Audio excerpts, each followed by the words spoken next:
Why is Kalaripayattu known as the father of all martial arts? What is its history? So, unfortunately, we don't know much about the history of Kalaripayattu.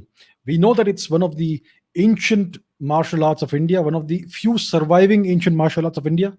It's it's of its origin is in Kerala, as we know very well.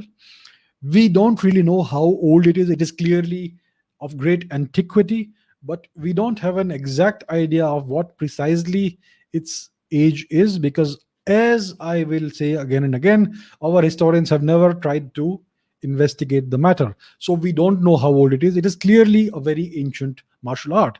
The fact is that India was home to a great number of martial arts, and these were all stamped out in the past 1000 years by the various invading peoples, by the Turkic invaders and later by the European invaders, because the martial arts are a threat to any invading and occupying force.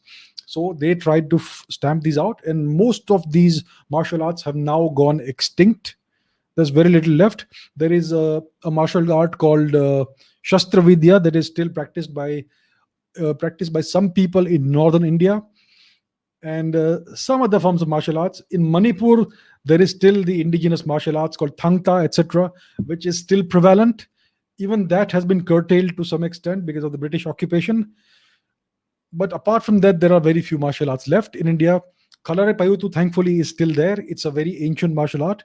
And there is this belief that Kalaripayattu is the origin of Kung Fu. So we don't know for sure. I am not saying it's not the case, but we don't have evidence today because no one has done research. It is possible there's a linkage, but we have still to find the evidence. So what we know is this: there was this Indian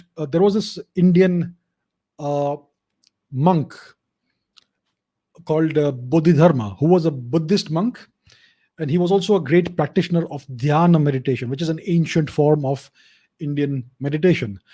So this Indian monk was most likely from southern India, and he traveled north of the Himalayas and east into China, and he went to a temple, a monastery that had been built by a Chinese king for another monk whose name was Buddha Bhadra. So Buddha Bhadra had gone to China to translate Indian texts, Indian philosophical and religious texts from Sanskrit into Chinese. And when Buddha Bhadra died, Bodhidharma went there to replace him. And this monastery that was built by the Chinese king for this purpose is the Shaolin Monastery.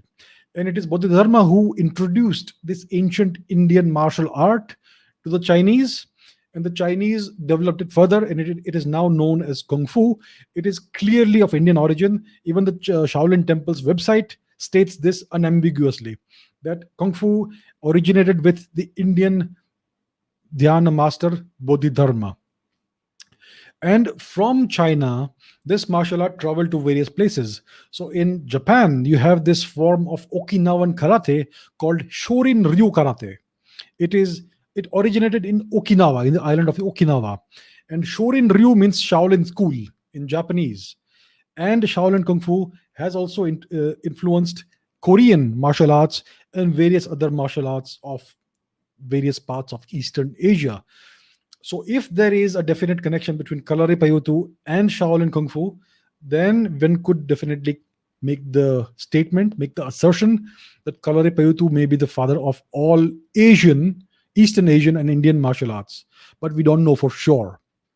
So India, like I said, has a very ancient tradition of martial arts.